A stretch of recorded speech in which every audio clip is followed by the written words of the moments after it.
சிறகடிக்க ஆசை சீரியலில் இனி என்ன நடக்க போகுது அப்படின்னு நம்ம பார்க்க போகிறோம். இந்த மீனா நகை எப்படி கவரிங்காக மாறுச்சு அப்படிங்கிற விஷயம் கண்டிப்பாக எங்கள் அம்மா பார்வதி ஆண்டிகிட்ட சொல்லாமே இருக்க மாட்டாங்க. பார்வதி ஆண்டிகிட்ட கேட்டால் தெரியும் அப்படிங்கிறாங்க. ஏங்க அவங்க எப்படிங்க சொல்லுவாங்க அப்படின்னு சொல்லி மீனா சொல்கிறாங்க. இல்லை மீனா, என்ன அவங்களுக்கு சின்ன வயசுலேயே நல்லாவே பிடிக்கும், சரியா? நானும் அத்தை அத்தைன்னு கூப்பிட்டு நல்லா வளர்ந்துருக்கேன். அது போக நான் கூட பிறந்த அத்தை மாதிரி தான் நினைப்பேன். அதனால் நான் கேட்டால் சொல்லிடுவாங்க. டைரெக்டாக அவங்க சொல்ல மாட்டாங்க. இன்டைரக்டாக நம்ம ஏதாவது போட்டு வாங்கிக்குவோம் அப்படிங்கிறாங்க. சரிங்க அப்படிங்கிறாங்க. வெளியே பழத்தை வாங்கிட்டு வீட்டுக்குள்ளே போகிறாங்க. என்ன முத்து மீனாவும் ரொம்ப நாளாக இங்கே வந்ததே கிடையாது, இப்போ வந்திருக்கீங்க அப்படிங்கிறாங்க. அத்தை ஒன்றும் இல்லை அத்தை, எனக்கு தெரிஞ்ச ஒரு ஆள் நிறைய பழங்களை கொண்டு வீட்டில் கொடுத்துட்டு போயிட்டார். நிறைய பழங்களை வச்சு நாங்கள் என்ன செய்கிறது சார், தெரிஞ்சவங்களுக்கு எல்லாமே கொடுக்குறேன். சாயந்தரம் உங்கள் வீட்டுக்கு கொண்டு வந்தேன், சாப்பிடுங்க சார் அப்படிங்கிறாங்க. நான் உங்களுக்கு இதை ஜூஸ் போட்டு தரட்டுமா அப்படிங்கிறாங்க. அதை வேண்டாம் சார் அப்படிங்கிறாங்க. ஏதாவது காஃபி ஏதாவது போட்டு தரேன் அப்படிங்கிறாங்க. வேண்டாம் அப்படிங்கிறாங்க. மீனா அவங்க வீட்டுக்கு வரும்போது எல்லாம் வச்சு தருவான், நான் வச்சு தர வேண்டாமா அப்படிங்கிறாங்க. அத்தை தப்பான்னு வச்சுக்காதீங்க, பாட்டியோட 80வது பிறந்தநாள் நீங்கள் வந்தீங்க, உங்களை சரியாக உபசரிக்க முடியல என்னால் அப்படிங்கிறாங்க.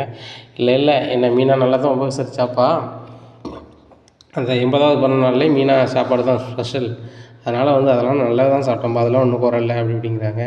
அத்தை எனக்கு ரொம்ப மனசு கஷ்டமாக இருக்குது அப்படிங்கிறாங்க. என்னப்பா அப்படிங்கிறாங்க. எங்கள் அம்மாவை பற்றி உங்களுக்கு தெரியும், எங்கள் அம்மாவுக்கு சின்ன வயசுலேருந்தே என்னை பிடிக்காது, எனக்கு ரொம்ப நீங்கள் ஆறுதலாக இருந்திருக்கீங்க. எங்கள் அப்பா கூட பிறந்த அக்கா தங்கச்சி மாதிரி நீங்கள், உங்களை அப்படி தான் நான் அத்தை அத்தைன்னு கூப்பிட்டுட்ருக்கேன், உங்களுக்கே தெரியும். நான் உங்களுக்கு பிள்ளை மாதிரி தானே அத்தை அப்படிங்கிறாங்க. ஆமாம், இதில் என்ன குறை, உண்மையே அதுதான், என் பையன் மாதிரி தானே நீ அப்படிங்கிறாங்க. அத்தை ஒன்றும் இல்லை, எங்கள் பாட்டி பிறந்த நாளுக்கு மீனா நகையை விற்றுட்டு எங்கள் பாட்டிக்கு செயின் வாங்கி கொடுன்னு நினச்சேன், அதான் முடியாமல் போச்சுத்த அப்படிங்கிறாங்க. அது எப்படி முடியும், கவரிங் வச்சு எப்படி வாங்க முடியும் அப்படிங்கிறாங்க. அத்தை கவரிங்னு உங்களுக்கு எப்படி தெரியும் அப்படிங்கிறாங்க. உடனே ஆஹா போட்டெலாம் வாங்குதாங்க போலையே, மாட்டிக்கிடும் போலையே அப்படின்னு சொல்லிட்டு திருதுன்னு முடிக்காங்க. சொல்லுங்கள் அத்தை, உங்களுக்கு அந்த நகையை பற்றியெல்லாம் தெரியுமா அப்படிங்கிறாங்க. இல்லை விஜயா தான் என்கிட்ட சொன்னா அப்படிங்கிறாங்க. அப்படியா, சரி அப்படி இப்படிங்கிறாங்க. இந்த சூழ்நிலையில் எப்படி தான் மாறி இருக்கும் அப்படி இப்படின்னு சொல்லிட்டு ரொம்பவே புலம்புன மாதிரி முத்துலட்சுமியே புலம்புறாரு. அது விஜயாவுக்கும் மனோஜ் தான் தெரியும் அப்படிங்கிறாங்க. அத்தை உங்களுக்கு நல்லாவே தெரியுது, கண்டிப்பாக சொல்லுங்கள் அத்தை அப்படி பண்ணிகிட்ருக்காங்க. இங்கே பார்வதி அதாவது அப்படின்ட்டுருக்காங்க. நகையை பற்றி மனோஜுக்கும் விஜயாவுக்கும் தெரியும் அப்படின்னு சொல்லி பேச ஆரம்பிக்காங்க. அந்த சூழ்நிலையில் வீட்டு வாசலுக்கு விஜயா வந்துடுறாங்க. விஜயா வந்தோடனே ஏ பார்வதி அப்படிங்கிறாங்க. உடனே பார்வதி ரொம்பவே ஷாக்காகி நிற்கிறாங்க. இங்கே பார்க்குறாங்க, விஜயா நிற்கிறாங்க. எதிர்த்தாப்புல இவங்க உட்காந்துருக்குறாங்க. இவங்க உண்மையை தெரிஞ்சுக்கிறதுக்காக வந்திருக்காங்க. பார்வதி எந்த உண்மையும் சொல்லிடாதான்னு சொல்லி அவனை நிப்பாட்டு தான், நம்ம இப்போ என்ன தான் செய்யணும்னு தெரியலையே அப்படின்னு சொல்லிட்டு எந்திரிச்சு நின்றுறாங்க. உடனே முத்துவும் மீனாயும் கேட்குறாங்க, நீங்கள் எதுக்கு வந்தீங்க அப்படிங்கிறாங்க. ஏன் அத்தை வீட்டுக்கு நாங்கள் வரக்கூடாதா அப்படிங்கிறாங்க. இல்லை ஒரு நாள் வரமாட்டீங்களா, இன்றைக்கி வந்திருக்கீங்களே அப்படிங்கிறாங்க. இல்லை ஒரு வேலையாக வந்தோம் அப்படிங்கிறாங்க. உடனே மீனா சொல்கிறாங்க, இந்த மாதிரி பழம் இந்த வழியாக வந்தோம், பழம் வாங்கிட்டு அத்தைக்கு கொடுத்துட்டு போகலான்னு வந்தோம் அப்படிங்கிறாங்க. நடிக்காதீங்க 2 பேரும் அப்படிங்கிறாங்க. ஏங்க உங்களுக்கு வேலை வாங்க அப்படின்னு சொல்லிட்டு கிளம்புறாங்க. உடனே பார்வதி கேட்குறாங்க, பார்வதி என்னை எல்லா உண்மையும் சொல்லிட்டியா அப்படின்னு சொல்லி விஜயா கேட்குறாங்க. நல்ல வேலை நீ வந்த, இல்லைன்னா நான் சொல்லியிருப்பேன் வாய் தவறி, நீ தொலைச்சி கேட்குறாங்க அப்படிங்கிறாங்க. அப்போ நீ எதுவும் சொல்லி தொலைலையே அப்படிங்கிறாங்க. நான் ஒன்றும் சொல்லலை அப்படிங்கிறாங்க. நல்ல வேலை தப்பிச்சேன் அப்படிங்கிறாங்க. எங்கே தப்பிச்சேன், நகையை ஒழுங்காக வாங்கி மாற்றி வை, இல்லைன்னு நீ மாட்டிப்ப, நான் இன்றைக்கி சொல்லலை, என்றைக்காவது சொல்ல வேண்டிய சூழ்நிலை தான், என்ன செய்ய முடியும் அப்படிங்கிறாங்க. பார்வதி என்னை பற்றி உண்மை சொன்னி அவ்வளோதான், அவ்வளோதான் அப்படி இப்படிங்கிறாங்க. என்ன விடு, நீனே உடம்பி சொல்லிடுவேன், மனோஜே சொல்லிடுவான் அப்படி இப்படின்ட்டுருக்காங்க. இந்த சூழ்நிலை முத்து மீனாவும் அந்த வீட்டு வாசல்கிட்ட ரொம்பவே புலம்பிகிட்டு இருக்காங்க. முத்து சொல்கிறாங்க, கொஞ்சம் நேரம் கழித்து அம்மா வந்திருந்தாங்கன்னா இந்த எல்லா உண்மையும் வந்திருக்குமே அப்படிங்கிறாங்க. அவங்க எப்படிங்க இந்த வீட்டுக்கு வந்தாங்க அப்படிங்கிறாங்க. நம்மளை பின்னாடியே வந்திருப்பாங்க அப்படி இப்படிங்கிறாங்க. சரிங்க விடுங்க, நம்மளுக்கால ஒன்றுமே ஆதாரம் திரட்ட முடியாது, அதனால் இதை விட்டுட்டு வேலையை பாருங்கள் அப்படிங்கிறாங்க. ஏன்னா அது எப்படி வேலையை பார்க்க முடியாது, எனக்கு இதுவே மண்டையில் போட்டு குடஞ்சிக்கிட்டே இருக்குது, இதை நான் கண்டுபிடிச்சா மட்டும்தான் என் வேலையை பார்க்க முடியும் அப்படி இப்படிங்கிறாங்க. ஏங்க நம்மளுக்கு தான் ஒரு ஆதாரமும் கிடைக்க மாட்டேங்க, நம்மளுக்கு தெரியுது உங்கள் அண்ணன் மனோஜ் தான் இந்த நகையை மாற்றிருப்பார், அத்தையும் உடனே இருந்திருப்பாங்க அப்படின்னு நம்மளுக்கு தெரியுது. ஆனால் பார்வதியத்தையும் இப்போ சொல்ல தயாராக இருக்க மாட்டாங்க. அது போக நம்மளாலேயும் ஆதாரம் திரட்ட முடியாது, அப்புறம் என்ன செய்கிறது, வேலையை பாருங்கள் அப்படி இப்படின்னுட்டுருக்காங்க. வேலையை பார்க்கணுமா அப்படின்னு சொல்லிட்டு ரொம்ப கடுப்பில் நின்றுட்டு இருக்கும்போது செல்வம் ஃபோன் அடிக்கிறார். ஃபோன் அடித்து முத்து எங்கே இருக்க அப்படிங்கிறாங்க. ஒரு இடத்துல இருக்கேன் மகா, நம்ம கார் ஸ்டாண்டு பக்கத்தில் புதுசாக ஒரு ஃபர்னிச்சர் கடை ஆரம்பிச்சிருக்காங்க, ரொம்ப குறைஞ்ச விலையில் பொருட்கள் எல்லாத்தையுமே கொடுக்காங்க, அங்கே செம கூட்டம் நண்பா, வாயேன் நம்ம பார்த்து வாங்கிடுவோம் அப்படிங்கிறாங்க. நான் இருக்க கடுப்பு தெரியாமல் பேசிகிட்டு இருக்காது அப்படி இப்படின்ட்டு இருக்காங்க. உடனே மீனா செல்லை பிடிங்கி பேசுகிறாங்க. இந்த மாதிரி இங்கே பாருங்கள் அண்ணன், அவங்க வந்துடுவாங்க, 10 நிமிஷத்தில் வந்துடுவாங்க அப்படிங்கிறாங்க. ஏங்க நீங்கள் போயிட்டு வாங்க அப்படிங்கிறாங்க. நான் போகல அப்படிங்கிறாங்க.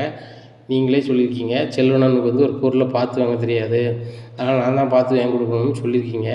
இப்படி இருக்கும்போது வந்து நீங்கள் போகலைன்னா அது நல்ல பொருளாக இருக்காது, தயவுசெய்து நீங்கள் போங்க அப்படிங்கிறாங்க.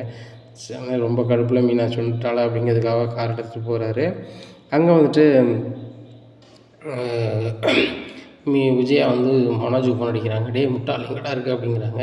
அம்மா கடையில் இருக்கேன் அப்படிங்கிறாங்க. அங்கேயே இருந்துக்கிட்டு முத்து மீனாவும் எல்லா ஆதாரத்தோடு வந்து ஒன்று வெளுக்க போகிறாங்க அப்படிங்கிறாங்க. என்னம்மா சொல்கிறீங்க அப்படிங்கிறாங்க. டேய் அவன் வந்து உண்மையை தெரிஞ்சுக்கிறதுக்காக பார்வதி வந்து உண்மையை கேட்டிருக்கான் அப்படிங்கிறாங்க. பார்வதி தான் எல்லா உண்மையும் சொல்லிட்டாங்களா அப்படிங்கிறாங்க. நல்ல வேலைடா கரெக்டாக வந்து நான் வந்துட்டேன், இல்லைன்னா பார்வதியும் உளம்பிருப்பா, அவ்வளோதான். அந்த வீட்டில் நீன்னு இருக்க முடியாது, நானும் உங்கள் அப்பாட்ட அங்கே குடியிருக்க முடியாது, நம்ம 2 பேர் நிலைமையும் ரொம்ப சங்கடமாக போயிடும். ஒழுங்கு மரியாதை நீ என்ன செய்வியோ ஏது செய்வியோ எனக்கு தெரியாது, ஒழுங்கு மரியாதையாக நகையை வாங்கிட்டு வா, அந்த நகையை மாற்றி ஆகணும், இல்லைன்னா சரியே வராது அப்படிங்கிறாங்க. இல்லையாண்டா காசே இல்லையாம்மா அப்படிங்கிறாங்க. டேய் எப்பவும் இந்த பிச்சைக்காரத்தனமாக சொல்லிக்கிட்டே இருக்காத, ஏதாவது ஒரு வழி பண்ணி வாங்கிட்டு வாடா, இல்லைன்னா நான் என்னடா பண்ணுறது, உங்கள் கம்பெனி டீலர்கிட்ட வேணாலும் அட்வான்ஸ் வாங்கிட்டு அது வாடா அப்படிங்கிறாங்க. ஏம்மா கம்பெனி டீலர்கிட்ட வந்து நான் வந்து பொருள் தான் வாங்க முடியும், பணம்லாம் வாங்க முடியாது, பணம் வேணால் லேட்டாக தரேன்னு சொல்ல முடியும் அப்படிங்கிறாங்க. அப்போ ஒரு பெருசாக ஏதாவது வியாபாரம் பண்ணுடா அப்படிங்கிறாங்க.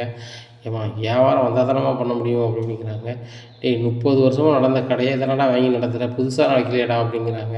உடனே ஏம்மா நான் அதை மாதிரி தான் நினச்சேன், 30 வருஷமாக நடத்தியிருக்காரு, நம்மளுக்கு அதே வியாபாரம் பின்தொடரும்னு நினச்சி தான் நான் அதை வாங்கினேன் ஆசைப்பட்டு.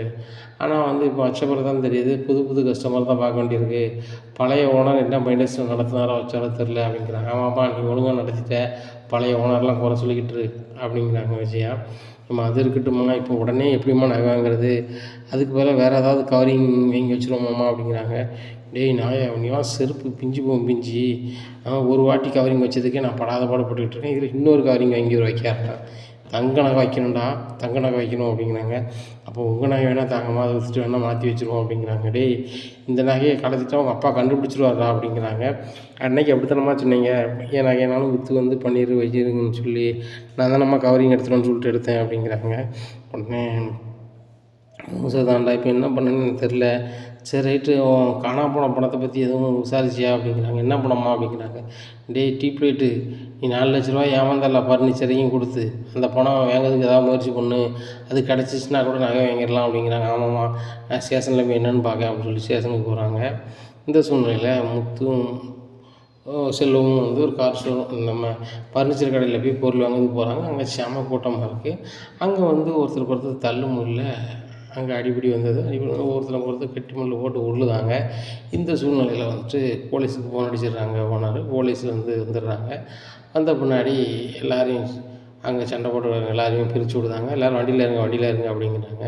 இந்த சூழ்நிலையில் முத்தும் செல்வமும் வராங்க. முத்தை பார்த்தோன்னே இன்ஸ்பெக்டர் முத்து அப்படிங்கிறாங்க. நண்பா அப்படிங்கிறாங்க. என்ன நண்பா இங்கே அப்படிங்கிறாங்க.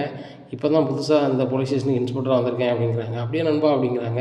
நீ என்ன இங்கே அப்படிங்கிறாங்க. இல்லை இவன் தான் வந்து ஒரு ஃப்ரிட்ஜ் வாங்கணுன்னா தான் வந்தேன், இங்கே பார்த்தா ரொம்ப சண்டை போட்டு கிடந்தாங்க, நாங்கள் வரும்போது இங்கே நின்றோம், எங்களையும் சேர்த்து ஸ்டேஷனுக்கு கூப்பிடுதாங்க அப்படிங்கிறாங்க.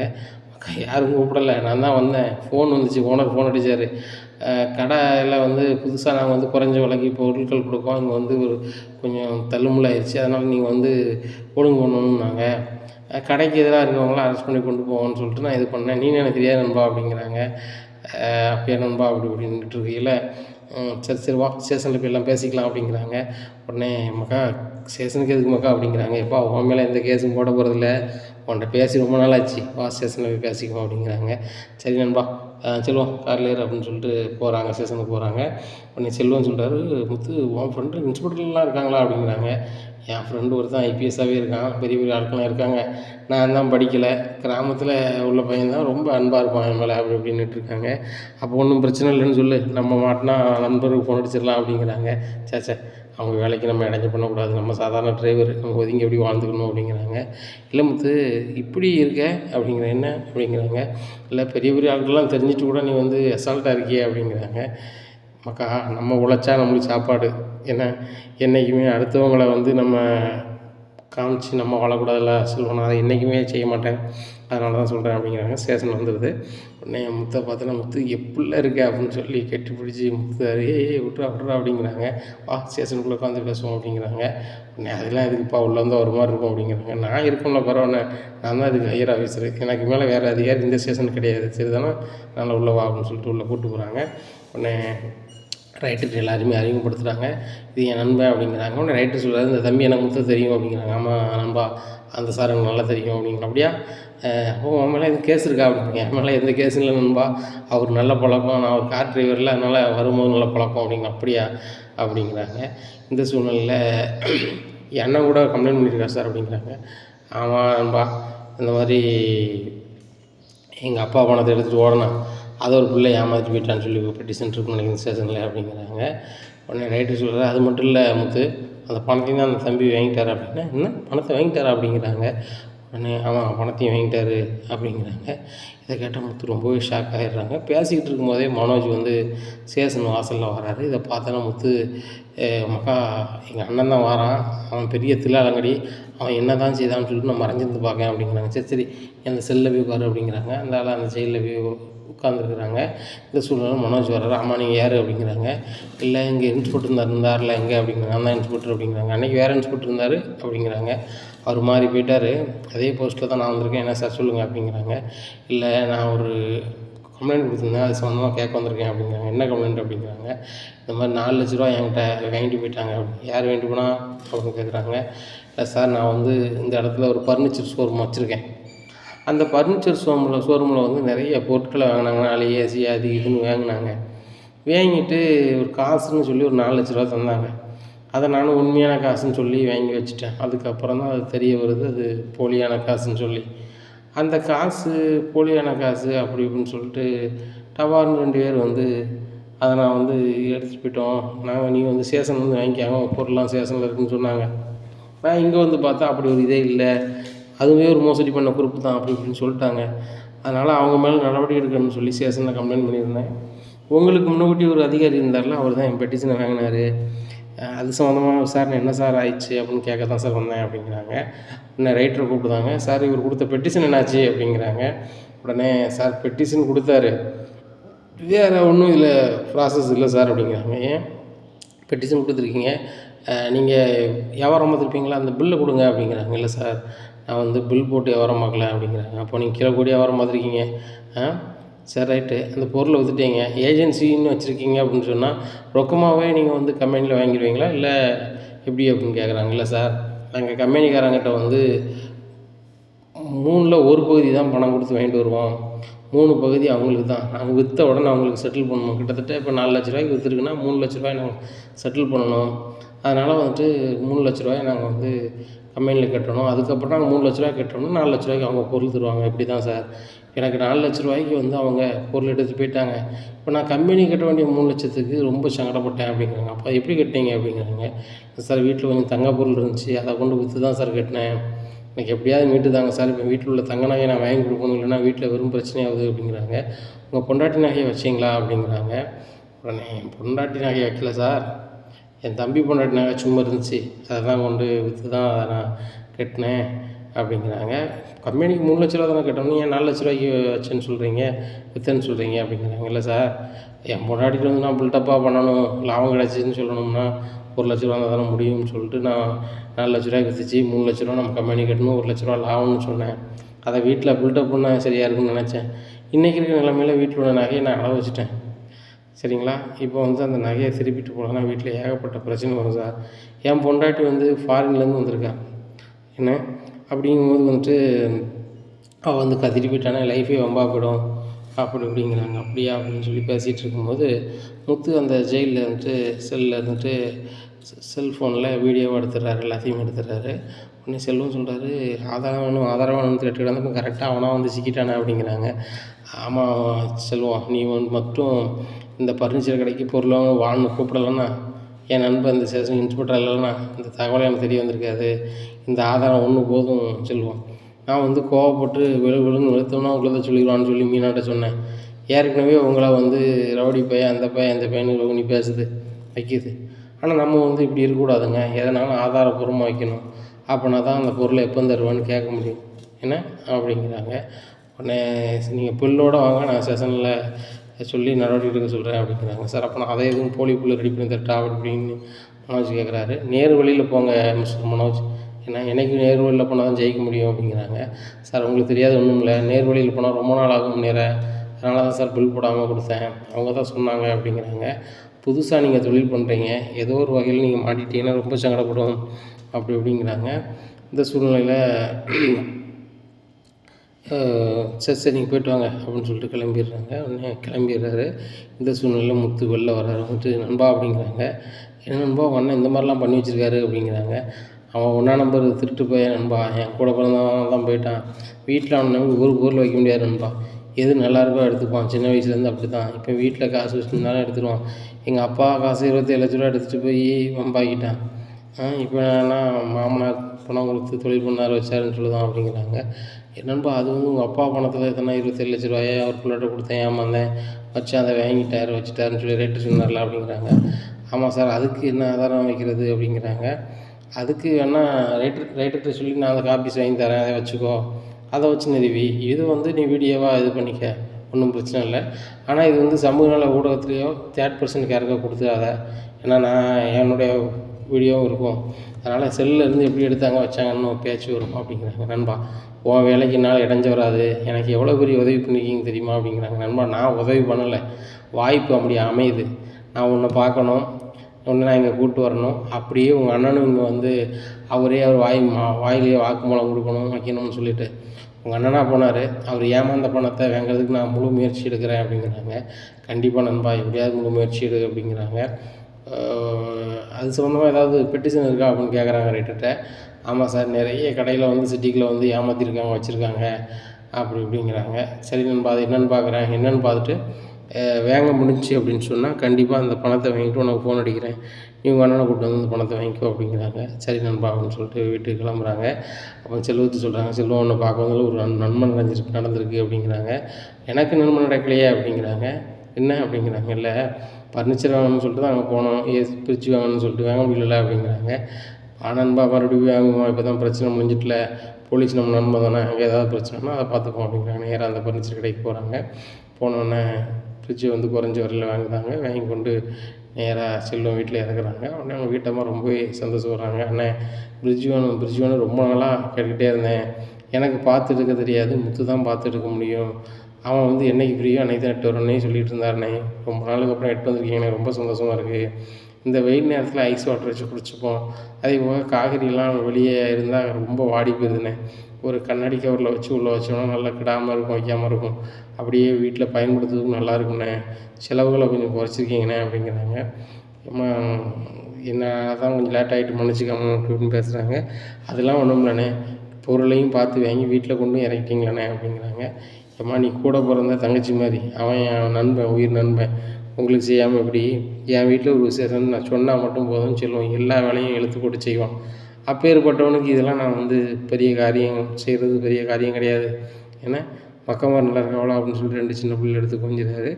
நான் ஆளுக்கு ஒவ்வொருத்தர் கையிலையும் 200 கொடுக்காரு.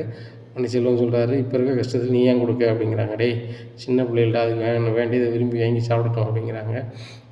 உன் குணம் யாருக்குமே வராது முத்து அப்படிங்கிறாங்க. டேய் என்னடா பெருசாக பண்ணிட்டேன், சின்ன பசங்களுக்கு ஒரு ஆளுக்கு 200 கொடுத்துட்டேன் அப்படிங்கிறாங்க. இல்லை நான் ஃப்ரிட்ஜ் வாங்கும்போது என்கிட்ட 4000 கம்மியாக இருந்துச்சு, உங்கள்கிட்ட தானே எடுத்து கொடுத்தேன் அப்படிங்கிறாங்க. விட்றா, எனக்கு நீ எவ்வளோ செஞ்சுருக்க, அந்த 4000 பெருசாக பேசிகிட்ருக்க அப்படிங்கிறாங்க. இல்லை முத்து, உங்கள் பாட்டிக்கு வந்து கிஃப்ட்டு கொடுக்கலன்னு சொல்லிட்டு எவ்வளவோ புலம்புனேன், அன்னைக்கு கதைக்கு உங்கள் கையில் காசே இல்லை, ஆனால் இன்றைக்கி கதைக்கு உங்கள் கையில் காசு இருக்குது, எனக்கு இப்போ செலவு பண்ணுறேன் அப்படிங்கிறாங்க. டேய் எனக்கு எங்கள் பாட்டி எவ்வளோ முக்கியமோ அதே முக்கியம் நீனும் தான், சரியா? நீ வந்து ரொம்ப நாளாக ஆசைப்பட்டு ஃப்ரிட்ஜ் வாங்கணும்னு அலைஞ்ச, சரி உங்கள்கிட்ட இருக்க காசுக்கு சின்ன ஃப்ரிட்ஜாக இருந்தாலும் பரவாயில்ல அப்படின்னேன். சரி ஒரு பொருள் வாங்குகிறோம், நிரந்தரமாக அதை பயன்படுத்த போகிறோம், கொஞ்சம் பெரிய பொருளாக இருந்தால் காலத்துக்கும் உதவும்ல, அந்த கணக்கில் தான் நான் பண்ணணும், தவிர்த்து வரணும் இல்லை அப்படிங்கிறாங்க. உடனே செல்வம் சொல்கிறாங்க, 4000 அப்படின்னாலும் நான் ஒரு வாரத்தில் தந்துடுவேன்பா, ஒரு வாரத்தை தர முடியலன்னா 10 நாளில் தந்துடுவேன் அப்படிங்கிறாங்க. உங்கள்கிட்ட போனால் யாரும் கேட்டான், சரியா வெளுத்து அப்படின்னு சொல்லிட்டு வீட்டுக்கு கிளம்புறாரு. இந்த சூழ்நிலை மீனாவுக்கு ஃபோன் அடிக்கிறாங்க. மீனா அப்படிங்கிறாங்க. என்னங்க அப்படிங்கிறாங்க. மனோஜ் தான் வந்து உன் நகையை வந்து திருடனா வச்சுட்டான்னு சொல்லிட்டு எல்லாமே எனக்கு தெரியும் அப்படிங்கிறாங்க. ஏங்க இதையே சொல்லி புலம்பிகிட்டு இருக்காதுங்க, வேலையை பாருங்கள், நானும் பூ வியாபாரம் பார்த்தா தானங்க நம்ம பிழைக்கலாம், நீங்களும் கார் ஓட்டினா தானே பிழைக்கலாம் இதையே பேசிகிட்டு இருந்தீங்கன்னா எப்படி எத்தனை நாளைக்கு இதை பேசிகிட்டு இருக்க போகிறீங்க அப்படிங்கிறாங்க. மீனா நான் சொல்ல வரதை முதல்ல கேளு அப்படிங்கிறாங்க. சொல்லுங்க அப்படிங்கிறாங்க. அதுக்கு ஆதாரத்தை நான் திரட்டி விட்டேனே அப்படிங்கிறாங்க. எப்படிங்க அப்படிங்கிறாங்க. ஒன்றுமில்ல, என் ஃப்ரெண்டு ஒருத்தன் வந்து இன்ஸ்பெக்டராக இருக்கான்னு சொல்லியிருக்கோம்ல அப்படிங்கிறாங்க. ஆமாம், அவங்க திண்டுக்கல்லில் இருந்தாங்க அப்படிங்கிறாங்க. இப்போ திண்டுக்கல்லில் இருந்து சென்னைக்கு மாற்றி வந்துட்டானா, நம்ம ஸ்டோர் செக்ஷனில் உள்ள ஸ்டேஷனுக்கு தான் வந்திருக்கான். நான் செல்வத்துக்கு இந்த ஃபர்னிச்சர் வாங்க போனோம் பாரு. ஆமாம், ஃபர்னிச்சர் வாங்க போனால் அங்கே செம்ம கூட்டம், ஒருத்தனுக்கு தள்ளுமுள்ளு. உடனே போலீஸ் வந்தாங்க, பிரச்சனை பண்ணுறாங்கலாம், ஸ்டேஷனை கூட்டி போயிட்டாங்க. கூட்டி போயில அங்கே பார்த்தா என் நண்பர் இருக்கான் ஸ்டேஷனில். அப்புறம் என்ன நண்பா இங்கே அப்படின்னு சொல்லி என்ன கேட்கல, எங்கள் வீடு எங்கள் அப்பா இங்கே தானடா இருக்கார், இங்கே வந்துட்டேன், கிராமத்தில் இல்லைன்னு சொல்ல, ரொம்ப நாளாக ஒன்றை பார்க்க முடியலன்னு சொல்லவும், வா ஸ்டேஷனில் உட்காந்து பேசிகிட்டு இருப்போன்னு சொல்லி பேசிகிட்டு இருக்கும்போது நம்ம வீணாக போன மனோஜ் அவன் வந்து போலீஸ் ஸ்டேஷனில் வந்து நடந்ததெல்லாம் ஒப்பிச்சிட்டான் அப்படிங்கிறாங்க. எப்படிங்க அவர் ஒப்பிப்பார் அப்படிங்கிறாங்க. அவன் ஏற்கனவே ஒரு 4 லட்ச ரூபா ஏமாந்துருக்கான் அந்த ஃபர்னிச்சர் கடையில் இப்போ அப்படிங்கிறாங்க. என்னங்க சொல்கிறீங்க அப்படிங்கிறாங்க. ஆமாம், அந்த வீணாக போனவங்ககிட்ட ஒரிஜினல் பணம்னு சொல்லிட்டு பணத்தை கொடுத்துட்டு பொருளை வாங்கிட்டு போயிருக்கானுங்க 4 லட்ச ரூபாய்க்கு. இவன் அதை ஏமாந்துருக்கான். அதை ஈடு கட்டுறதுக்கு கம்பெனி கட்டுறதுக்காக உன் நகையை அம்மாட்ட சொல்லி நைஸாக பேசி அதை வாங்கி விற்றுட்டு அதுக்கு பதிலாக கவரிங்காக இவங்க 2 பேரும் வச்சுருக்காங்க. இதை இவன் மனசு மாட்டக்கூடாதுன்னு சொல்லிட்டு தான் எங்கள் அம்மா வந்து காப்பாற்றிட்டே இருந்திருக்காங்க அப்படிங்கிறாங்க.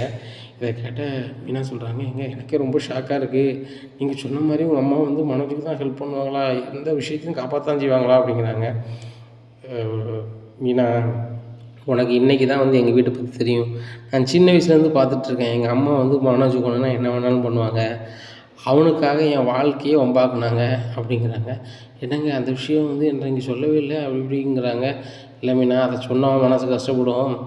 அவங்களால நான் ஜெயிலுக்கெலாம் போய் ரொம்ப நாளாக ஜெயிலெலாம் இருந்து சங்கடப்பட்டு என் படிப்பு போய் எல்லாம் நடந்துச்சு. எல்லாம் மனோஜை காப்பாற்றுறதுக்காக என்னை வந்து அம்மா வந்து தவறுதலாக காட்டி கொடுத்தாங்க. ஆனாலும் கூட அவங்களுக்காக நான் வந்து அதை ஏற்றுக்கிட்டு நான் அனுபவித்தாலும் கூட அவங்க அதை இன்றைக்கு வரைக்கும் புரிஞ்சிக்கல. இன்றைக்கு வரைக்கும் எனக்கோ என்னை சார்ந்திருக்க உனக்கோ அவங்க வந்து துரோகம் தான் பண்ணுறாங்க. மற்றபடி வந்து என்ன ஒரு அவங்க பொருட்டாலும் எடுக்கலை. 2வது வந்து என்ன நான் பண்ண தியாகத்தை கூட நினைக்கல. அப்பேற்பட்டவங்க வந்து மனோஜுக்கு தான் அவங்க சப்போர்ட் பண்ணுவாங்கன்னு நினச்சேன். அதே மாதிரி பண்ணியிருக்காங்க அப்படிங்கிறாங்க. அந்த ஆதாரத்தை தொலைச்சிடாதங்க அப்படிங்கிறாங்க. மீனா, லட்டு மாதிரி உள்ள ஆதாரம் எப்படி நான் தொலைப்பேன்? ஒன்றுமே பிரச்சனை இல்லை. நம்ம டிவியில் இன்றைக்கி வந்து மாலை 5 மணிக்கு சினிமா காட்டப்படும், எல்லோரும் வந்துடுங்க அப்படிங்கிறாங்க. நான் தான் வந்துடுவேனே அப்படிங்கிறாங்க. மீனா, நீ சொன்னால் ஸ்ருதி கேட்பா, 5 மணிக்கு வீட்டுக்கு வர சொல்லிடு, பல குரலை ரவியை நான் வர சொல்லிடுறேன் அப்படிங்கிறாங்க. சரிங்க அப்படிங்கிறாங்க. உடனே ஸ்ருதிக்கு ஃபோன் அடிக்காங்க. மீனா, இந்த மாதிரி 5 மணிக்கு வந்துடுங்க அப்படிங்கிறாங்க. எதுவும் விசேஷமாக மீனா அப்படிங்கிறாங்க. முக்கியமான விசேஷத்துக்கு வந்துடுங்க அப்படிங்கிறாங்க. சரி மீனா அப்படிங்கிறாங்க. ரவிக்கு ஃபோன் அடிக்கிறாங்க. வந்து டேய் 5 மணிக்கு வந்துடுடா அப்படிங்கிறாங்க. என்ன விஷயம் அப்படிங்கிறாங்க. வந்துடுடா, ஒரு முக்கியமான வேலை இருக்குது அப்படிங்கிறாங்க. சரி அப்படின்ட்டுறாரு. உடனே இவங்கெல்லாம் 5 மணிக்கு கிளம்பி வராங்க. உடனே ரோகிணி பார்லருக்கு போகிறாங்க. பார்லருமா அப்படிங்கிறாங்க. ஆகா, நல்ல வேலை ஓனர் இல்லை யாரும் இல்லைன்னு சொல்லிட்டு என்ன விஷயம் அப்படிங்கிறாங்க. உங்கள் பார்லர் ரொம்ப சூப்பராக இருக்குது அப்படிங்கிறாங்க. என் பார்லர் நான் பார்த்து வச்ச பார்லரு, அதனால் நல்லதாக இருக்கும் அப்படிங்கிறாங்க. பேர் தான் எங்கள் அம்மா பேர் மாறிட்டு அப்படிங்கிறாங்க. இதை சொல்ல தான் வந்தீங்களா அவ்வளோ தூரத்துக்கு அப்படிங்கிறாங்க. அதுக்கு வரல, இன்றைக்கி 5 மணிக்கு நம்ம வீட்டில் ஒரு ஃபங்க்ஷனு வந்துடுங்க அப்படிங்கிறாங்க. ஃபங்க்ஷனா? ஆன்ட்டின்னு சொல்லலை, அங்கிள்னு சொல்லலை, என் வீட்டுக்காரர் சொல்லலை அப்படிங்கிறாங்க. அவங்களுக்கே இப்போ தான் சொல்லியிருக்கு, அதனால் சீக்கிரம் வாங்க அப்படிங்கிறாங்க. என்ன ஃபங்க்ஷன் அப்படிங்கிறாங்க. 5 மணிக்கு வாங்க மேடம், உங்களுக்கு ஃபுல் அண்ட் ஃபுல்லாக தெரிஞ்சிடும் பார்லரம்மா. ஏன்னா அதில் நீங்களாம் வந்து அந்த ஃபங்க்ஷனில் வந்து முக்கியமான விஐபி, அதனால் 5 மணிக்கு வந்துடுங்க அப்படிங்கிறாங்க. சரி அப்படிங்கிறாங்க. இந்த சூழ்நிலை மனோஜுக்கு ஃபோன் அடிக்கிறாங்க. மனோஜ், நம்ம வீட்டில் எதுவும் ஃபங்க்ஷனா அப்படிங்கிறாங்க. எனக்கு தெரியலையே அப்படிங்கிறாங்க. இல்லை 5 மணிக்கு முத்து வந்துடுங்கன்னு சொல்லிட்டு போகிறாங்களா, உங்கள் அப்பா சொன்னாங்களாமா அப்படிங்கிறாங்க. அப்பா சொன்னாங்க, என்கிட்ட ஒன்றும் சொல்லலையே அப்படின்னு சொல்லிட்டு இது பண்ணிக்கிட்டு இருக்கும்போது முத்து ஃபோன் அடிக்கிறாரு. டேய் வீணா போனவனா அப்படிங்கிறாங்க. என்னடா அப்படிங்கிறாங்க. 5 மணிக்கு வீட்டுக்கு வந்துட்டு ஃபங்க்ஷனு அப்படிங்கிறாங்க. என்ன ஃபங்க்ஷன்டா அப்படிங்கிறாங்க. டேய் பாட்டி வந்து நம்ம 3 பேர்த்துக்குமே குடும்ப நகைகளை ஆளுக்கு 10 பவுன் தராங்களாம், அதனால் வந்துடு அப்படிங்கிறாங்க. 10 பவுனா? சரி நான் வந்துடுறேன் அப்படிங்கிறாங்க. உடனே ஃபோனை வச்சுறாரு. ஃபோனை வச்சுட்டு நேராக ரோகிணிக்கு ஃபோன் அடிக்காங்க. ரோகிணி, எங்கள் பாட்டி கிராமத்துக்கு போனாங்களா அப்படிங்கிறாங்க. ஆமாம், இதெல்லாம் பெரிய விஷயமா சொல்லிகிட்டு இருக்கீங்களா அப்படிங்கிறாங்க. அது இல்லை ரோகிணி, எங்கள் குடும்ப நகையை எங்கள் பாட்டி நிறைய வச்சுருக்கு. அன்றைக்கி ஒரே ஒரு டாலரை மட்டும் தானே முத்து கொடுத்துச்சு. இன்றைக்கி வந்து ஆளுக்கு 10 பவுன் கொண்டு வருதான். அதை ஆளுக்கு 10 பவுனாக இன்றைக்கி சாயந்தரம் 5 மணிக்கு எல்லாருக்குமே வந்து போட்டு விடுது போல் கழுத்தில், அதுக்கு தான் கூப்பிடுதாங்க அப்படிங்கிறாங்க. அப்படியா மனோஜ், 10 பவுன் என்னாச்சு இன்றைக்கி அப்படிங்கிறாங்க. உடனே மனோஜ் சொல்கிறாங்க, ரோகிணி அந்த 10 பவுன் வரட்டும், உனக்கு அதை அப்படியே செஞ்சு தாளிச்சேனா மாற்றி போட்டுடலாம், நீ ஏன் வெறும் கருத்தை போட்டுட்ருக்க அப்படிங்கிறாங்க. தேங்க்யூ மனோஜ் அப்படிங்கிறாங்க.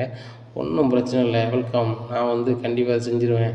அம்மாவுக்கு 10 பவுன் கொடுத்தாலும் அந்த 10 பவுனும் என்கிட்ட தான் தருவாங்க, அதையும் 20 பவுனாக உனக்கு நான் போட்டு தரேன் அப்படிங்கிறாங்க. உங்கள் அம்மா உனக்கு தருவாங்களா மனோஜ் அப்படிங்கிறாங்க.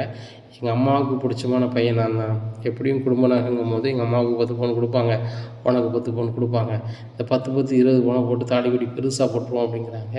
இங்கே ரோகிணிக்கு பயங்கர கற்பனை, 20 பவுனில் நம்ம தாலிக்கொடி போட்டால் எப்படி இருக்கும், சூப்பராக இருக்கும் அப்படின்னு சொல்லிட்டு கண்ணாடியை பார்த்து சிரிச்சிட்டு இருக்காங்க. இந்த சூழ்நிலை மனோஜுக்கு பயங்கர சந்தோஷம். மணியை பார்த்துட்ருக்காரு. மணி எத்தனாவது, 3 தானாவது, இன்னும் 2 மணி நேரம் இருக்கு அப்படி இப்படின்னுட்டு இருக்காரு. உடனே ரவிக்கு ஃபோன் அடிக்கிறாரு. ரவிக்கும் ஃபோன் அடிச்சிட்டாரு முத்து, எல்லாத்துக்குமே ஃபோன் அடிச்சிடுறாங்க. எல்லாருமே தயார் நிலையில் இருக்காங்க. உடனே அண்ணாமலைக்கு முத்து ஃபோன் அடிக்கிறாங்க. அப்பா எங்கே இருக்கீங்க அப்படிங்கிறாங்க. எப்பா ஒன்றும் இல்லை, நான் வீட்டில் தான் இருக்கேன் அப்படிங்கிறாங்க. எப்போ 5 மணிக்கு ஒரு முக்கியமான ஆள் வீட்டுக்கு வராங்கப்பா அப்படிங்கிறாங்க. யாருப்பா வரா அப்படிங்கிறாங்க. இல்லைப்பா உங்களை பார்க்க தான் வராங்க, 5 மணிக்கு நீங்கள் எப்போனாலும் வந்துருங்கப்பா சாயந்தரம் அப்படிங்கிறாங்க. முத்து நான் இன்றைக்கி ஒரு பக்கம் போகல, இங்கே யார் வராங்கன்னு சொல்லி அவங்களுக்கு மீனாட்ட சொல்லி என்ன சமைக்கணுமோ சமையல் ரெடி பண்ணிடுவோம் அப்படிங்கிறாங்க. எப்போ மீனாட்ட சொல்லிட்டேன்ப்பா, எப்படி இது பண்ணணும் ஏது பண்ணணும்னு சொல்லிட்டேன் அப்படிங்க. சரி கவனிப்பு வார விருந்தாலும் நல்லா கவனிக்கணும்லப்பா அப்படிங்கிறாங்க. எப்பா விருந்தாலும் உங்கள் முன்னாடியே சூப்பராக கவனிக்கும், என்ன வெளுன்னு வெளுக்கும். என்னடா வெளுவெளு இல்லைப்பா, அவங்க வெளுத்துக்கிட்டது மாதிரி நல்ல ருசியாக சாப்பாடெல்லாம் ரெடி பண்ணி கொடுக்கணும்பா. அதான் மீனா வந்து கறி வாங்கிட்டு சொல்லியிருக்காப்பா, கறி வாங்கிட்டு கொடுங்க, அதான் அப்போ தான்ப்பா உரித்து இது பண்ண முடியும் அப்படிங்கிறாங்க. என்னடா சொல்கிற அப்படிங்க. இல்லைப்பா அவங்க கறியாக தான் நல்லா உரித்து கசி சாப்பிட்டாங்கன்னா அவங்களுக்கு தப்பாக இருக்கணும், வர உறவினருக்கும், அதுக்கு தான் உங்களை தான் பார்க்கணுன்னு சொன்னாங்க அப்படிங்கிறாங்க. அந்த உறவினரை நான் பார்த்துருப்பேனா முத்து அப்படிங்கிறாங்க. நீங்கள் கண்டிப்பாக பார்த்துருப்பீங்கப்பா, அது ஒரு உள்ளங்கமான ஒரு உறவினர், அவர் வரட்டும், வந்த உடனே செய்யக்கட்டு நம்ம சேர்ந்தே செய்வோம்ப்பா அப்படிங்கிறாங்க. சரிப்பா அப்போ 5 மணிக்கு வெயிட் பண்ணுறேன் அப்படிங்கிறாங்க. உடனே அம்மாட்டையும் சொல்லிடுங்கப்பா அப்படிங்கிறாங்க. சொல்லிடுறேன் அப்படிங்கிறாங்க. உடனே விஜயா அப்படிங்கிறாங்க. என்னங்க அப்படிங்கிறாங்க. 5 மணிக்கு எங்கேயும் போயிடாத அப்படிங்கிறாங்க. 5 மணிக்கு நான் கோயில் போகிறேங்க நானும் பார்வதியும் அப்படிங்கிறாங்க. நம்ம முக்கியமான சொந்தக்காரங்க வீட்டுக்கு வராங்க, என்ன அவங்க வந்து வரவேற்பு தடபடலாக இருக்கணும் அப்படிங்கிறாங்க. உடனே முக்கியமான யாருங்க உங்களுக்கு சொன்னா அப்படிங்கிறாங்க. முக்கியமான ஆள் தான் சொன்னார், ஏன்னா நம்ம எதிர்பார்க்காத சொந்தக்காரர் வரப்போகிறாரு, நம்மளுக்கு வேண்டிய ரொம்ப வேண்டியவங்க, முக்கியமான விஐபியாக முத்து கூட வந்து கறி அதெல்லாம் வாங்கிட்டு வரேன்னு சொல்லியிருக்கான் அப்படிங்கிறாங்க. ரோஹிணி அப்பா பெரிய பணக்காரர் வாராரு, வந்த உடனே அவர் ஐஸ் வைக்கணும்னு சொல்லி முத்து மீனா இப்படி பண்ணுறாங்களா, நல்லா ஏமாற்றி தலைதாங்க, நான் என் சம்மந்திக்கு யாருன்னு அதை இது பண்ணணும் வைக்கணும் அப்படின்னு சொல்லிட்டு, ஏங்க அவன் எதுக்குங்க கறியெல்லாம் எடுத்து வரணும், நம்ம குடும்ப செலவில் பண்ணுவோம் அப்படிங்கிறாங்க. ஏன் யார் வரானே தெரியாமல் நீ பேசிகிட்டு இருக்க அப்படிங்கிறாங்க. எங்கே யார் வரான்னு எனக்கு தெரியும் அப்படின்னு சொல்கிறாங்க. யார் வரா அப்படிங்கிறாங்க. அதெல்லாம் சஸ்பென்ஸுங்க, ஆனால் வந்து வீட்டுக்கு வரும்போது பயங்கரமாக வரவேற்கணும் அப்படி இப்படிங்கிறாங்க. அதுக்கு என்ன செய்யணும் அப்படிங்கிறாங்க. ஏங்க அன்றைக்கி பலூனு அது இதெல்லாம் கட்டணும்ல, அதை மாதிரி கெட்டதுக்கு ரெடி பண்ணுங்க அப்படிங்கிறாங்க. விஜயா அதெல்லாம் எதுக்கு அப்படிங்கிறாங்க. ஏங்க கட்டணுங்க அப்படிங்கிறாங்க. உடனே அண்ணாமலை ஃபோன் பண்ணி ரெடிமேடாக கட்ட சொல்கிறாங்க. பலூன் அது இதுன்னு எல்லாமே ரெடி பண்ணி வீட்டுக்கு போகிறோம், ரொம்ப சூப்பராக டெக்கரேஷன் பண்ணிகிட்ருக்காங்க. இந்த சூழ்நிலையில் முத்து வீட்டுக்கு வராது. வீட்டில் பயங்கரமாக தோரணையெல்லாம் பயங்கரமாக பண்ணியிருக்கு. உடனே என்னப்பா இதெல்லாம் பயங்கர அலங்காரமாக இருக்குது அப்படிங்கிறாங்க.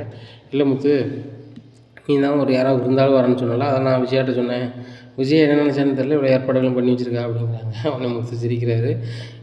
எப்பா இந்த ரோஹினியோட அப்பா தான் வராங்கன்னு நினச்சி அம்மா தப்பாக நினச்சிருப்பாங்க போல், அதனால தான் இவ்வளோ தடபுடல் ஏற்பாடு, அவங்கள வச்சு லாபம் வரப்போகுது அப்படின்னு சொல்லிட்டு அப்படிங்கிறாங்க. அதுதான் இப்படி பண்ணுறாளா அப்படின்னு சொல்லிட்டு நான் கூட நினச்சேன். முத்து ஏன் இப்படிலாம் பண்ண சொல்கிறா, நம்ம சொந்தக்காரங்க வராங்கன்னா இவன் மூஞ்சியும் முகத்தையும் தூக்குவாள, இவன் என்னன்னா இப்போ வந்து எல்லா ஏற்பாடுகளும் பண்ணுங்க வைங்கன்னு சொல்கிறான்னு சொல்லி எனக்கு ரொம்ப ஆச்சரியமாக இருந்துச்சு. ஆனால் நீ சொன்னோன்னே விட கிடச்சிருச்சு அப்படிங்கிறாங்க. இதை சொன்ன விஜயா பட்டு புடவையை காமிக்காங்க. இந்த புடவை கட்டினா நல்லாயிருக்குமா, இந்த புடவை கட்டினா நல்லா இருக்குமா அப்படி அப்படின்ட்டு இருக்காங்க. எதுக்கு விஜயா அப்படிங்கிறாங்க. சம்மந்தி வர போகிறாரு, சம்மந்தி வரும்போது வந்து நான் வந்து தோரணையாக இருக்க வேண்டாம் அப்படிங்கிறாங்க. ஒன்று சரி ரெண்டுமே நல்லா தான் இருக்குது, ரெண்டையுமே கட்டு அப்படிங்கிறாங்க. ரெண்டையுமே எப்படி கட்ட முடியும் அப்படிங்கிறாங்க. உன் கலருக்கு எது எடுப்பாக இருக்கோ அதை கெட்டு அப்படிங்கிறாங்க. சரிங்க அப்படின்னு சொல்லிட்டு போகிறாங்க. உடனே முத்து நினைக்காரு, உங்கள் மோனை உரித்து உப்பை தடவ போகிறேன், அது உங்கள் முன்னாடி நடக்க போகுது, இதை காண்றதுக்கு நீங்கள் வந்து இவ்வளவு ஆடை அலங்காரம், இவ்வளவு தோரணைகள் எல்லாம் நடக்கட்டும் அப்படி இப்படின்னுட்டு இருக்காங்க. இந்த சூழ்நிலையில் மனோஜும் ரோஹிணியும் ஒன்றா காரில் வராங்க. வந்தோடனே பார்க்குறாங்க, என்ன ரோஹிணி வீட்டில் இவ்வளோ அலங்காரங்கள்லாம் பண்ணியிருக்கு, பாட்டி வந்து நகையை கொடுக்கும்போது வந்து ஃபங்க்ஷன் மாதிரி வைக்கணும்னு நினைக்காங்களா அப்படிங்களாம். இருக்கும் பாட்டி 80வது பிறந்தநாளே நம்ம அப்படி கொண்டாடணும்ல, அதனால் வந்து பாட்டி இந்த 10 நகையை கொடுக்க போகிறாங்கள, அதனால் வந்து எல்லோரும் கொடுக்கும்போது வந்து சந்தோஷமாக கொடுக்கணும்னு சொல்லிட்டு இப்படி பண்ணியிருப்பாங்களா இருக்கும் அப்படி இப்படிங்கிறாங்க. சரி ரோஹிணி நம்ம முன்னாடியே போயிடும் அப்படின்னு சொல்லிட்டு ரூமுக்குள்ளே போகிறாங்க. உடனே என்னடா நேரத்தில் வந்துட்டீங்க அப்படிங்கிறாங்க. இல்லைப்பா முத்து தான் சொன்னான் 5 மணிக்கு வரணும்னு சொல்லிட்டு அப்படிங்க. அப்படியா சரி சரி அப்படின்னு நினைக்கிறேன் சொல்லிட்டு போங்க அப்படிங்கிறாங்க. உடனே அண்ணாமலை நினைக்கிறாங்க, சரி இப்போமாவது இந்த மனோஜுக்கும் ரோகிணிக்கும் இது வந்துச்சே, ஞானம் வந்துச்சே, சொந்தக்காரங்க வராங்கன்னா அவங்களுக்கு மரியாதை கொடுத்து வரவேற்கணும்னு சொல்லிட்டு அப்படின்னு சொல்லிட்டு அண்ணாமலை நினைக்கிறாங்க. ரூமில் இருக்காங்க. உடனே மணியை பார்த்துட்ருக்காரு மனோஜ். ஏன் மனோஜ் மணியை பார்த்துட்ருக்கீங்க அப்படிங்கிறாங்க. இல்லை 5 மணிக்கு பாட்டி தங்க நகை கொடுப்பேன்னு சொன்னாங்களா, நான் பாட்டி வரவங்களே தான் முடிச்சிட்ருக்கேன் அப்படிங்கிறாங்க. மனோஜ் நீங்கள் சினிமாலாம் பார்த்தது இல்லையா, ஹீரோயினும் வந்து கரெக்டான டைமிங் தான் வருவாங்க, அது மாதிரி பாட்டியும் வந்து கரெக்டான டயத்தில் வருவாங்கன்னு நினைக்கிறேன் அப்படிங்கிறாங்க. நானும் அப்படி தான் நினைக்கிறேன் ரோகிணி. ஆனால் நகையை பத்திரமா கொண்டு வருவாங்களா? இப்போ நம்ம வந்து 3 குடும்பமாக இருக்கோம், கல்யாணம் பண்ணிச்சவங்க. அப்பா குடும்பம் ஒன்று இருக்குது. அப்போ 4 பேர் 40 பொண்ணாக கொண்டு வருவாங்க. இதை பாதுகாப்பாக கொண்டு வருவாங்களா இந்த வயசான காலத்தில் அப்படிங்கிறாங்க. மனோஜ் 40 பொண்ணாங்கன்னா இப்போலாம் பார்த்தா கொஞ்சம் அதனால் கைக்குள்ள வச்சே கொண்டு வந்துருவாங்க அப்படிங்கிறாங்க. அப்படியா அப்படி இப்படின்னுட்டுருக்காங்க. இந்த சூழ்நிலையில் ரவியும் சுருதியும் வீட்டுக்குள்ளே வராங்க. வந்தோடனே முத்து உட்காருங்க அப்படிங்கிறாங்க. ரூமில் போய் ரெஸ்ட் எடுத்து வரேன்டா, நீ கூப்பிடு அப்படிங்கிறாங்க. சரி ரவி அப்படிங்கிறாங்க. ரூமில் போய் இருக்கிறாங்க. சரி முத்து மீனாவும் என்ன தான் சொல்ல போகிறாங்க அப்படின்னு, சரி பொறுத்து தான் பார்ப்போமே அப்படி இப்படின்னுட்டுருக்காங்க. எங்கள் விஜயா பயங்கரமாக புறப்பட்டு ரோகிணி அப்படிங்கிறாங்க. நீ சேலை எடுத்து கட்டுமா அப்படிங்கிறாங்க. எதுக்கு ஆண்டி அப்படிங்கிறாங்க. கட்டுமா, முக்கியமான இதில் அப்படிங்கிறாங்க. உடனே ரோகிணி சரி ரைட்டு 10 பொண்ணாக வரணுன்னே ஆண்டியும் வாயை பிளந்துக்கிட்டு பட்டு சேலை கட்டுதாங்க, நம்மளும் கட்டுவோன்னு சொல்லி பட்டு சேலையை கட்டுதாங்க. டேய் மனோஜ் நல்ல சட்டை எடுத்து போடுறா அப்படிங்கிறாங்க. சரிம்மா நானும் வேஷ்டி பட்டு சட்டை கொடுக்கேன் அப்படின்னு சொல்லிட்டு 2மே கொடுக்காங்க. இங்கே மீனாவும் வந்துடுறாங்க. முத்து கண்ணை காமிக்கிறாரு. சரிங்க அப்படின்னு சொல்லிட்டு இந்த சூழ்நிலையில் வந்து வீட்டில் எல்லோரும் வந்துட்டாங்களான்னு பாரு மீனா அப்படிங்கிறாங்க. எல்லோரும் வந்துட்டாங்களான்னு பார்க்குறாங்க. எல்லாருமே வந்துட்டாங்க. இன்னும் முத்து சொல்கிறாங்க, மீனா கதவடை அப்படிங்கிறாங்க. டேய் கதவடைக்கு சொன்னால் பாட்டி எப்படி வருவாங்க அப்படிங்கிறாங்க. யாரா பாட்டி வரான்னு சொன்னா, நீ தானடா சொன்னேன் ஆளுக்கு 10 பொண்ணாங்க தராங்க, அதை வந்துட்டு நீ நம்ம வந்து கிஃப்டாக வச்சுக்கணும், நீ தானடா சொன்னேன் அப்படிங்கிறாங்க. 10 பொண்ணாக பாட்டி தர மாட்டாங்க, நீ தான் தரணும் அப்படிங்கிறாங்க. நான் ஏன்டா தரணும், உனக்கு நான் ஏன்டா தரணும் அப்படிங்கிறாங்க. நீ கிளவண்டா, நீ தானடா தரணும் அப்படிங்கிறாங்க. நான் எங்கடா கிளவண்டேன், உன் நகையை காங்கலை, உங்கள் பொண்டாட்டி நகை கவரிங்காக மாறிச்சுன்னு ஒரு பிரச்சனை போயிட்டுருக்கு, அதை ஏன் நீ மாட்டி விட்டு நீங்கள் ஏதாவது கணக்கு காமிக்கலாம்னு நினைக்கிங்களோ, அதெல்லாம் வேலை கேட்காது.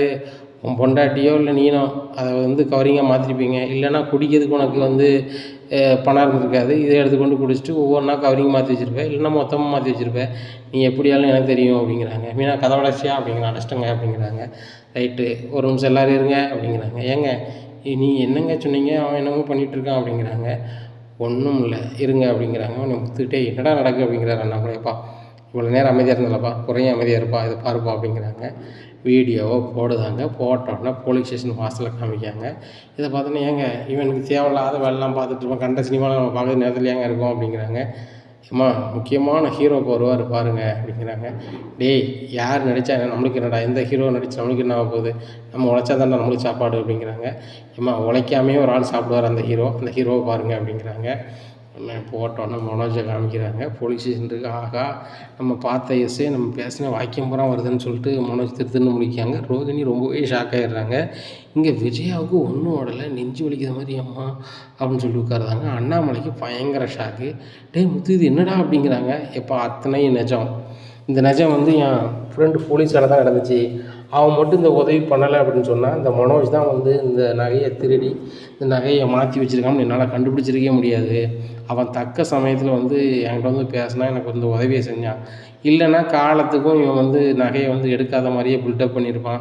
இவனுக்கு இந்த நம்ம அம்மா சப்போர்ட் பண்ணிகிட்டே இருந்திருப்பாங்க. மொத்தத்தில் இவங்க 2 பேருமே இந்த வீட்டை ரொம்ப நாளாக ஏமாத்துறாங்க. இது மட்டும் இல்லை, உங்கள் பணத்தை வந்து ஒரு பொண்ணு ஏமாற்றிட்டு போயிட்டான்னு சொன்னாங்களப்பா அப்படிங்கிறாங்க. உடனே ரவி ரொம்ப ஷாக்காக ஆமாடா அப்படிங்கிறாங்க. அந்த பணமும் வேறு யார்ட்டையும் இல்லைடா, இந்த திருடன்ட்ட தாண்டா இருக்குது அப்படிங்கிறாங்க.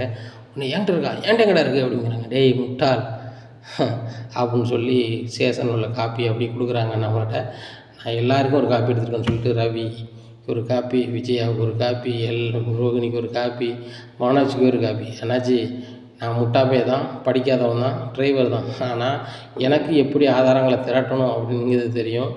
அப்பாட்ட வாங்கின 27 லட்சம் ப்ளஸ் அந்த பொண்ணுக்கிட்ட நீங்கள் வந்து அதுக்கு இழப்பீடாக வாங்கின 3 லட்சம் ப்ளஸ் என்ன எல்லாம் சேர்த்து 30 லட்ச ரூபா எங்கள் அப்பாவோட பணம். சரியா, என் பொண்டாட்டியோட நகை அவ்வளோத்தையும் நீ தான் திருடியிருக்க, நீ தான் அபகரிச்சிருக்க.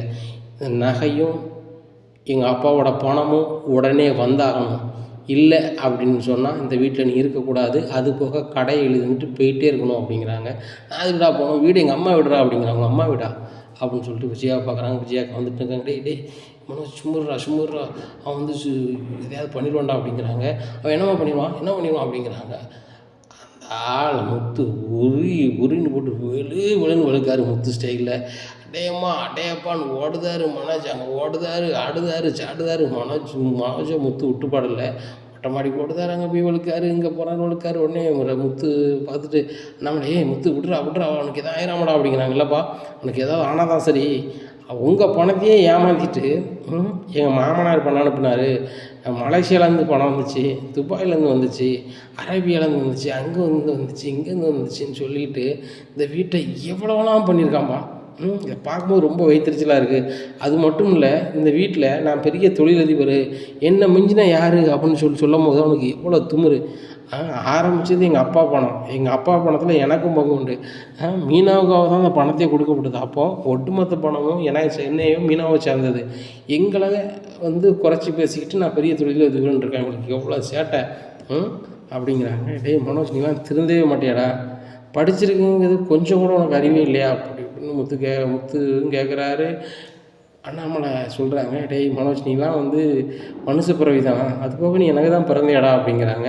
உடனே ஏங்க இப்படி பேசுகிறீங்க அப்படிங்கிறாங்க. விஜயா, நீலாம் என்கிட்ட ஏங்கன்னு நீ பேசிடாத, கெட்டின பொண்டாட்டின்னு என்னென்னு தெரியுமா, துணைவியார்னு என்னென்னு தெரியுமா, கொஞ்சம் கூட உனக்கு வந்து அந்த நாணயமே உனக்கு இல்லை.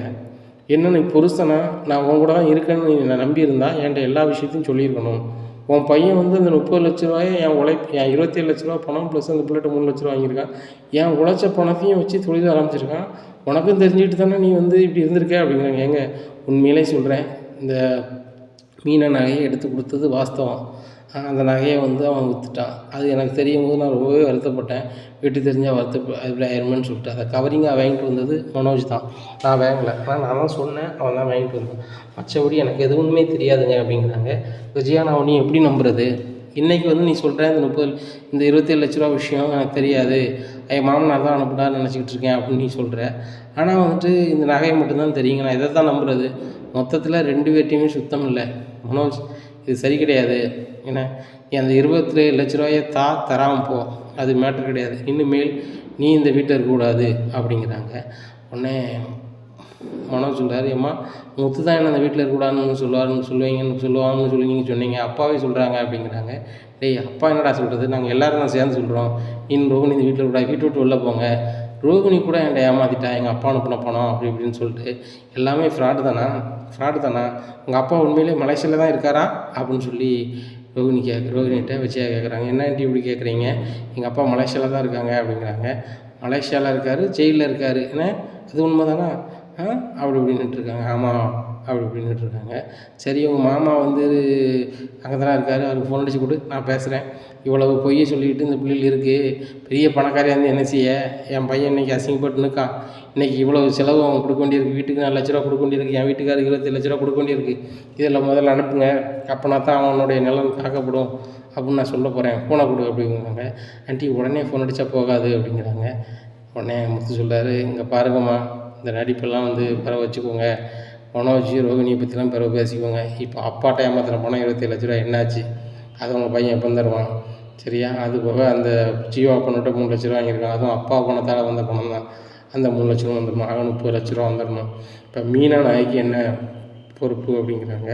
உடனே விஜயா தன்னோட நகையெல்லாம் கலத்தி இதை வச்சுக்கிட சொல்கிறா அப்படிங்கிறாங்க. உடனே மீனா சொல்கிறாங்க, யார் நகையும் எனக்கு வேண்டாம் அப்படிங்கிறாங்க. யார் நகையும் வேண்டாமா, என் புருஷனும் எங்கள் அத்தையும் போட்ட நகையை தான் நான் கழுத்தில் போட்டிருந்தேன் அப்படிங்கிறாங்க. அத்தை, அதை நீங்கள் பேசுனது உங்கள்கிட்ட கலத்தி தந்துட்டேன், என் புருஷன் இப்போ உண்மைக்காக போராடுதார், அந்த நகை எங்கே இருக்குன்னு வந்தாங்கன்னு என் புருஷன் கையில் அது இருக்கும்.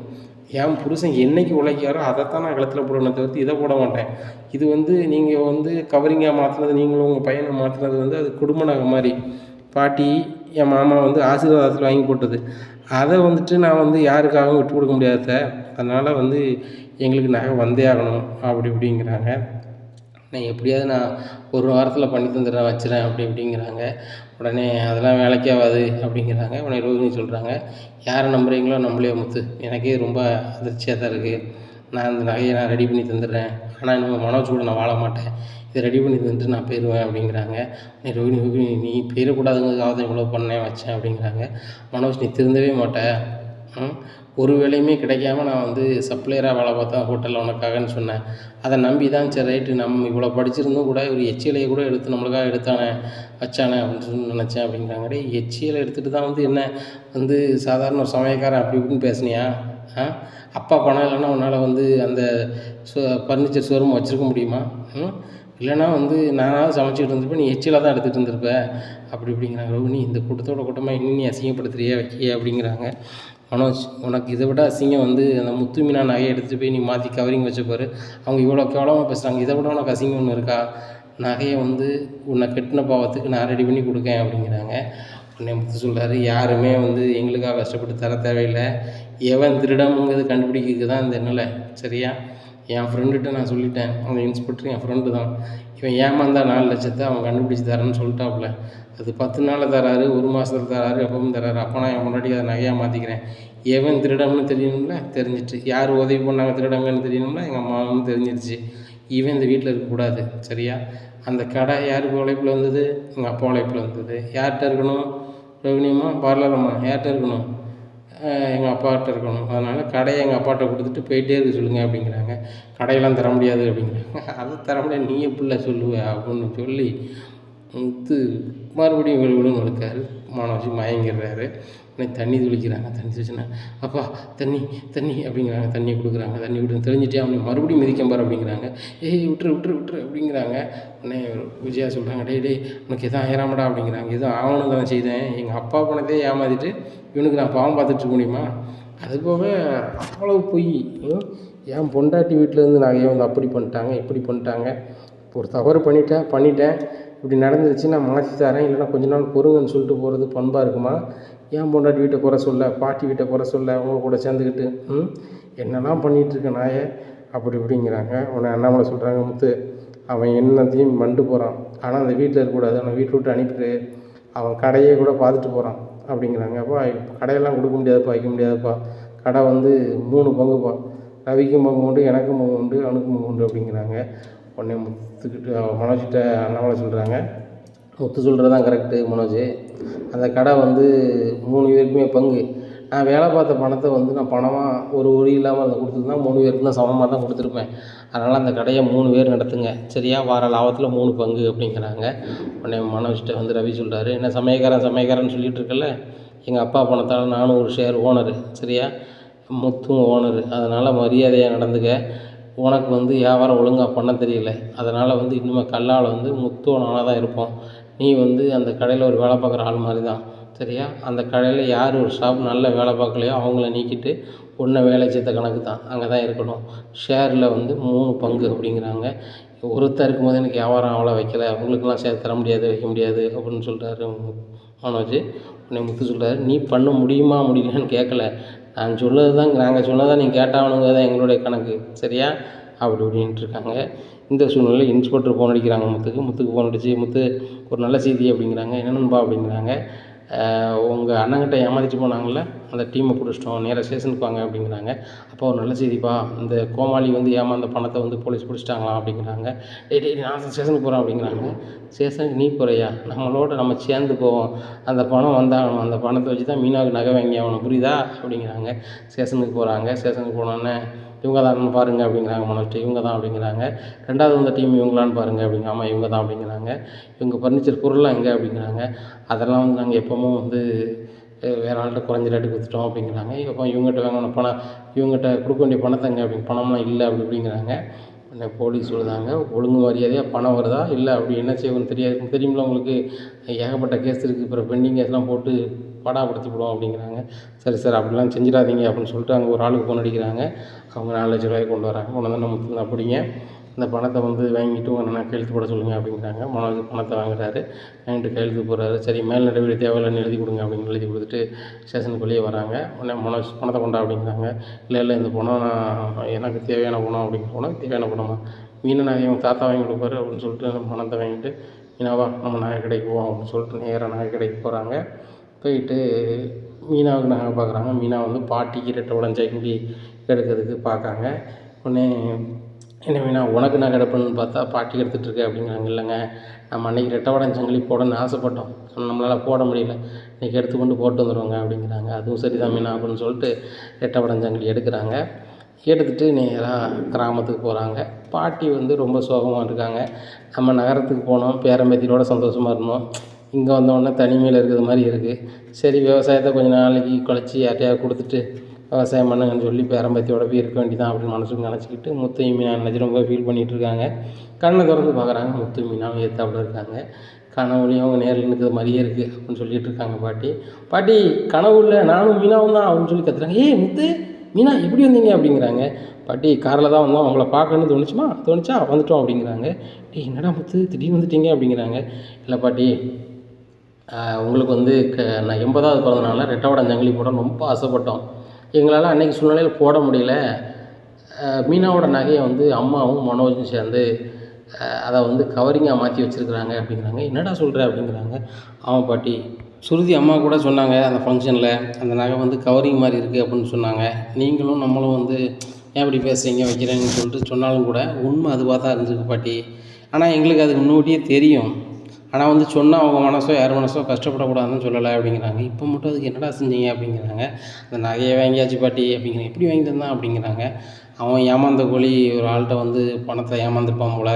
என் ஃப்ரெண்டு ரவிராஜ் இருக்கான்ல அப்படிங்கிற. ஆமாம், அவன் வந்து இன்ஸ்பெக்டராக இருக்கான். ஆமாம், போலீஸ்காரனாக இருக்கான் அப்படிங்கிறாங்க.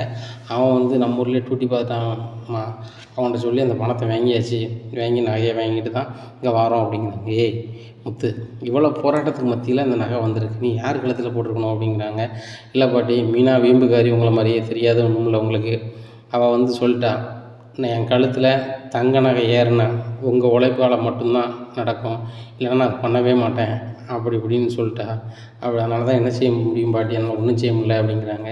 என்னடா இப்படி சொல்கிற அப்படின்னு சொல்லிட்டு, வருங்காலத்தோடு இருக்கால, நான் வந்து வயசான காலத்தில் தங்க சங்கிலியாக கழுத்தில் போட்டுக்கிட்டு ஏற்கனவே நான் 3 சங்கிலி போட்டிருக்கேனே அப்படிங்கிறாங்க.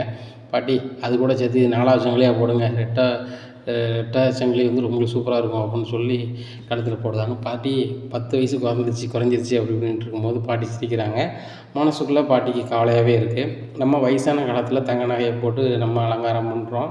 ஆனால் வந்து மீனா கொஞ்சம் வயசு பிள்ளை, அதுக்கு வாழ வேண்டிய பிள்ளை. இந்த பிள்ளை 4 இடத்துக்கு போகுது வருது, வருங்காலத்தோடு போகுது, ரொம்ப கஷ்டமாக இருக்குது அப்படின்னு சொல்லிட்டு நினைக்காங்க. அப்போ தான் ஒரு யோசனை வருது. முத்து இரு அப்படிங்கிறாங்க. நேராக போகிறாங்க. போனோன்னா ஒரு பேங்க் பாஸ்புக் எடுக்காங்க. உடனே என்னது பாட்டி அப்படிங்கிறாங்க. டேய் உனக்கு ஞாபகம் இருக்கா அப்படிங்கிறாங்க. ஞாபகம் இல்லை பாட்டி அப்படிங்கிறாங்க. நீ ஜெயிலேருந்து வந்தியே அப்படிங்கிறாங்க. உடனே பாட்டி சொன்னோன்னே ஒரு மாதிரி ஆகிறாங்க. என்ன பாட்டி அப்படிங்கிறாங்க. நீ வரும்போது ஒரு தொகை கொண்டு வந்த ஞாபகம் இருக்கா அப்படிங்கிறாங்க. ஆமாம் பாட்டி, அங்கே ஏதோ வேலை செஞ்சு தந்தாங்க அப்படிங்கிறாங்க. அது போக இந்த கிராமத்தில் நீ வந்து வேலைக்கு போன ஞாபகம் இருக்கா ஒரு கம்பெனியில் அப்படிங்கிறாங்க. ஆமாம் பாட்டி, போனேன், அதுக்கப்புறம் டிரைவிங் படிச்சோன்னா டிரைவர் ஆகிட்டேன் அப்படிங்கிறாங்க. அதெல்லாம் சேர்த்து உன் அக்கௌண்ட்டில் நீ போட்டு வச்சுருக்கடா அப்படிங்கிறாங்க. ஏன் அக்கௌண்ட்டில் போட்டு வச்சுருக்கணும் அப்படிங்கிறாங்க. டேய் நீ அப்போது மைனராக இருக்கும் போது இருந்து சேர்த்த பணத்துலேருந்து எல்லா பணமும் அதில் இருக்குது இல்லைங்கிட்டா, அந்த பணத்தை வந்து உன் அக்கௌண்ட்டில் போட்டிருக்கலாம், அதை நீ எடுத்தானே, இல்லை அதை வச்சு மீனாவுக்கு நகை எதுவும் வாங்கி கொடுக்கலாம்ல, அது உன் உழைப்பு தானே அப்படிங்கிறாங்க. என்ன பாட்டி சொல்கிறீங்க அப்படிங்கிறாங்க. டேய் இன்றைக்கி கிட்டத்தட்ட அது எப்படின்னாலும் ஒரு 6-7 லட்ச ரூபா இருக்கும், அது என்னென்னு பாருடா அப்படிங்கிறாங்க. உடனே பாஸ்புக்கை பார்த்தோன்னா பாட்டி இந்த இதுதான் நான் அப்படின்னு சொல்லிட்டு பார்க்குறாங்க. பாரு மீனா, நான் எவ்வளோ சின்ன பையனாக இருக்கேன்னு சொல்லிட்டு அப்படின்னு அந்த ஃபோட்டோ காமிக்கிறாங்க. மீனாவும் சிரிக்கிறாங்க. அவங்க எல்லோரும் பேங்க்கு போவோம் அப்படிங்கிறாங்க. பாட்டி அதுக்கு என்ன அவசரம் அப்படி இப்படிங்கிறாரு முத்து. டேய் அவசரம்தான், மீனா வந்து ரொம்ப நாளாக வந்து வெறுங்கழுத்தை போட்டுட்டோடு இருக்கா. என்ன நீ உழைச்ச பணத்தில் தானே அவள் போடணுங்க, நீனும் இது உழைச்ச பணம் தானே, அது உன் பணம் தானே, என் நகையை போட்டான்னு அவள் சொல்லுவாள் அதானே. ஆனால் இன்றைக்கி வந்து அந்த 6 லட்ச ரூபா உன் பணம்னு சொன்னால் ஒன்றுமே பிரச்சனை இல்லையே அப்படின்னு சொல்லிட்டு நேராக பேங்க்கு போகிறாங்க. மேனேஜரை பார்த்தோன்னா நச்சரமாக வாங்க உட்காருங்க அப்படிங்கிறாங்க. இது யார் வந்திருக்காங்க பாருங்கள் மேனேஜரை அப்படிங்கிறாங்க. யார் இது, முத்து தம்பி தானே அப்படிங்கிறான். முத்து தம்பி தான் அப்படிங்கிறாங்க. அந்த பையன் சின்ன வயசுலேருந்தே பணம் போட்டு நல்லா சேமித்த பையன் அப்படின்னுட்டு இருக்காங்க. உடனே ஆமாங்கய்யா அதான் எடுக்கணும் அப்படிங்கிற. எடுக்க போகிறீங்களா, சரி ரைட்டு, பாஸ்புக் கொண்டாங்க அப்படின்னு சொல்லிட்டு அதை அப்படி இது பண்ணி பார்க்குறாங்க. தம்பி இதில் 6,84,433 ரூபா கிடக்கு அப்படிங்கிறாங்க. அவ்வளோ கிடக்கா அப்படிங்கிறாங்க. அவ்வளோ கிடக்கு அப்படிங்கிறாங்க. சார் எவ்வளோ அதில் லோவாக வச்சுக்கிட்டு மீதியை தரலாம் அப்படிங்கிறாங்க. தம்பி பேங்க் பாஸ்புக்கில் 1000 ரூபா கிடக்கணும் மினிமம் அப்படிங்கிறாங்க. சரி சார் அதை வச்சுட்டு மீதியை கொடுங்க அப்படிங்கிறாங்க. சரி தம்பி மேனேஜர்கிட்ட இதில் ஒரு கையெழுத்து மட்டும் வாங்கிட்டு வாங்க அப்படின்னு சொல்லிட்டு பேப்பரை கொடுக்காங்க.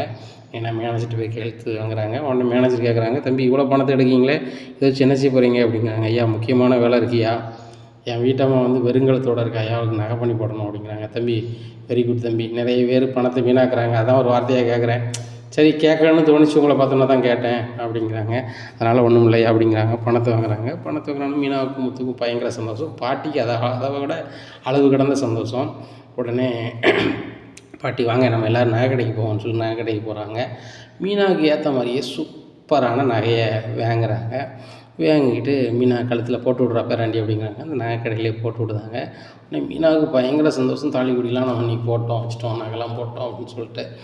இப்படி இருக்கும்போது எல்லாருமே இது பண்ணிவிட்டு ஹோட்டலில் போய் சாப்பிட்றாங்க. சாப்பிட்டுட்டு அங்கேருந்து அப்பாவுக்கு ஃபோன் அடிக்கிறாங்க. அப்பா இந்த வீடியோ காலுக்கு வாப்பா அப்படிங்கிறாங்க. உடனே வீடியோ காலுக்கு வராங்க. என்ன முத்து அப்படிங்கிறாங்க.